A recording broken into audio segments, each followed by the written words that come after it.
Hi යාළුවනේ, ඔයාලට කොහොමද? හැමෝම හොඳින් ඉන්නවද? ඉතින් අද අපේ වත්තේ දළු කඩනවා. අපි යමුද දළු කන්නවා බලන්න. මේ පැත්තේ මේ අපේ ගෙවල් පැත්තේ ගෙවල් වල ටිකක් උඩහින් නාය ගියායි. ඉතින් ඒ නිසා මේ පාරවල් වල බස් එහෙම වැඩ කරේ නෑ.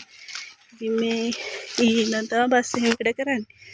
ඉතින් මේ ඒ ආච්චිලා අද තමයි දළු කඩන්න ආවේ. මේ ඉතින් අපි යමුකෝ දැන් මේ දළු හොඳටම වැදිලා. මම ඔයාලට පෙන්නන්නම්. ඔන්න ඔහොම තමයි ඉතින් දළු වැවිලා තියෙන්නේ. ඊට වඩා දිගට වැවිච්ච දළුත් තියෙනවා. මේ තියෙන්නේ අන්න ඒ වගේ දළු. මේ ඉතින් එහෙම තමයි. මේ ඔය හරිය තියෙන රතු පාට දළු ගහක්. මේ මම ඔයාලට මේ පෙන්නන්නේ දළු ගහ තමයි. මේ ඒකේ දැල් ඇවිල්ලා රතු පාටයි. අනිත් ඒවල ඇවිල්ලා ලා කොළ පාටයිනේ. මේ ඒකේ දැල් ඇවිල්ලා රතු පාටයි. ඉතින් මේ අනිත් ගස් වලට වඩා ලස්සනයි ඉතින් ඒක. මේ ඔය ඉතින් අපේ වත්තේ දංගහක් තියෙනවා. ඒකේ දැන් තමයි ගෙඩි හැදිලා තියෙන්නේ. ඊළඟ ඉතින් කඩනවා. එයාලත් කන්න එපැයි නේද? ඉතින් ඔන්න ඔහොම තමයි. යන්කෝ අපි උඩ ආච්චිලා මේ දළු කඩනවා. මේ යන්න ඕනි ඉතින් උඩ කන්දට කිට්ටුව වගේ තමයි තියෙන්නේ. ඉතින් නැගගෙන මේ ඔය දළු හදලා තියෙන නෙරදිගේ තමයි ඉතින් යන්නේ. ඔය පාර තියෙන්නේ. ඔය පාර දිගේ යනකොට ඔයාලට පේනවද අර ආච්චිලා මේ දැන් දළු කඩලා දළු පුරවන ගමන් ඉන්නේ.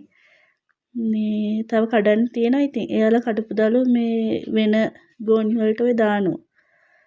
මේ ආච්චිලා 3 දෙනෙක් තමයි අද ආවේ. මේ ඉතින් එයාලාද ඔය දැන් කඩලා ඉවරලා දළු පුරවනවා. තේ එහෙම බීලා මේ ඉවර වෙලා තමයි දැන් ඔය දළු කඩලා මේවා කරන්නේ. ඔයාලට පේනවද අර ඈතින් පේන්නේ අපේ තාත්තා නෙල්ලි ගහක් නෙල්ලි කඩනවා. ඒකේ මේ ගොඩක් පිලල් අතු එහෙම හැදිලා තියෙන්නේ දැන්. මේ ටිකක් කපලා අයින් කරා ඒ වුණාට දැන් ඉතින් ආයෙමත් හැදිලා තියෙන්නේ. මේ අපි යන්කෝ නෙල්ලි ගහ දිහාට.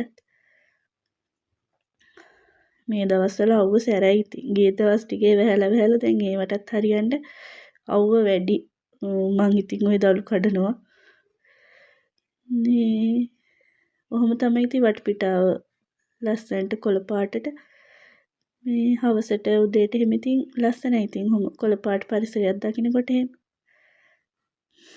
අපි යන්කෝ එහෙනම් ඔහොම උඩට. පේනවද ඔයාලට ආච්චිලා මේ දළු කඩන ගමන් ඉන්නේ. මේ දැන් අපි යන් අර තාත්තා නෙල්ලි කඩන දිහාවට. ඒකේ ඊට වඩා ගෙඩි තිබ්බා මේ උනට හැලිලාද පොදු ඒ නෙල්ලි ගහේ. මේ දවස්වල මේ අර වැස්සක් තියුණානේ ඒ හින්දා ගෙඩි හිම හැලිලා. දැන් නම් හොඳට පැහිලා තියෙන්නේ. උස වැඩි ඉතින් මේ නැගලා කඩන්න බෑනේ ඉතින් ඔය ලීයකින් තමයි මේ කඩන්න බලන්නේ. ඒවත් ඉතින් බිමට වැටුනහම තේ ගස් අස්සෙන් යනවා ඉතින් පහලට. අහුලන්න තමයි ඉතින් ටිකක් අමාරු. ඔයාලට පේනවද දන්නේ මේ ඔය ගහේ ගෙඩි ඔය හැදිලා තියෙන්නේ. මේ ඔය ලොකුවට පේන්නේ පිලල් අතු ගිහිල්ලා හැම ගහකම මේ අත්තකම වගේ පිලල් අතු ඔන්නෝම හැදිලා තියෙනවා. ඒව කපලා අයින් කරාට ආයෙම හැදෙනවා. ඔය එක පැත්තක නම් මේ ආච්චිලා දළු කඩලා ඉවරයි. මේ දැන් ඔය අනිත් පැත්ත තමයි කඩාගෙන යන්නේ. ඊට පස්සේ මේ පල්ලෙහාත් මේ ඔය නෙල්ලි ගහ තියෙන තැනත් මේ ලොකු කෑල්ලක් තියෙනවා දළු කෑල්ලක්. ඉතින් ඒකත් කඩන්න ඕනේ. පුතාට දොළු නෙල්ලි සීයා කඩාගෙන එයි.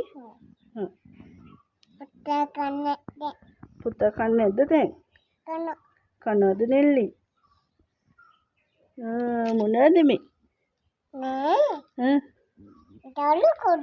දළු ගොඩේ.